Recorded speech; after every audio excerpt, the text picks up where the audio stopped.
2 Maccabees Chapter 15.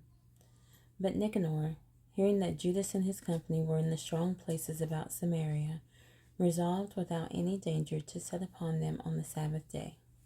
Nevertheless, the Jews that were compelled to go with him said, O, destroy not so cruelly and barbarously, but give honor to that day, which he that seeth all things hath honored with holiness, above all other days.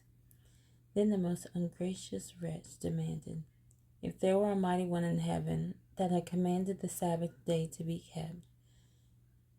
And when they said, there is in heaven a living Lord, and mighty, who commanded the seventh day to be kept, then said the other, and I also am mighty upon earth, and I command to take arms, and to do the king's business. Yet he obtained not to have his wicked will done. So Nicanor, in exceeding pride and haughtiness, determined to set up a public monument of his victory over Judas and them that were with him. But Maccabeus had ever sure confidence that the Lord would help him. Wherefore he exhorted his people not to fear the coming of the heathen against them, but to remember the help which in former times they had received from heaven, and now to expect the victory and aid which should come unto them from the Almighty. And so comforting them out of the law and the prophets, and withal putting them in mind of the battles that they won afore, he made them more cheerful. And when he had stirred up their minds, he gave them their charge, showing them therewithal the falsehood of the heathen and the breach of oaths. Thus he armed every one of them, not so much with defensive shields and spears, as with comfortable and good words. And beside that, he told them a dream worthy to be believed, as if it had been so indeed, which did not a little rejoice them. And this was his vision, that Onias, who had been high priest, a virtuous and a good man, reverend in conversation, gentle in condition, well spoken also, and exercised from a child in all points of virtue, holding up his hands, prayed for the whole body of the Jews. This done, in like manner there appeared a man with gray hairs, and exceeding glorious, who was of a wonderful and excellent majesty. Then Onias answered, saying, This is a lover of the brethren, who prayeth much for the people, and for the holy city, to wit, Jeremiah, the prophet of God. Whereupon Jeremiah, holding forth his right hand, gave to Judas a sword of gold, and in giving it spake thus, Take this holy sword, a gift from God, with the which thou shalt wound the adversaries.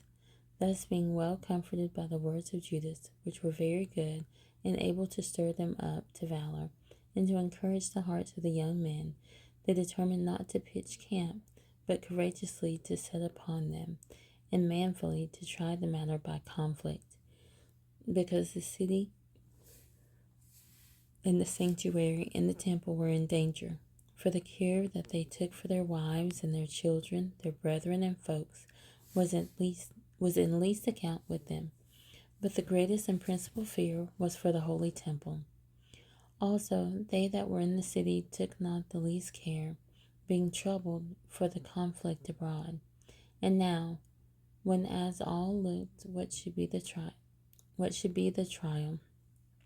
and the enemies were already come near, and the army was set in array, and the beasts conveniently placed, and the horsemen set in wings, Maccabeus, seeing the coming of the multitude, and the diverse preparations of armor, and the fierceness of the beasts, stretched out his hands toward heaven, and called upon the Lord that worketh wonders, knowing that victory cometh not by arms, but even as it seemeth good to him.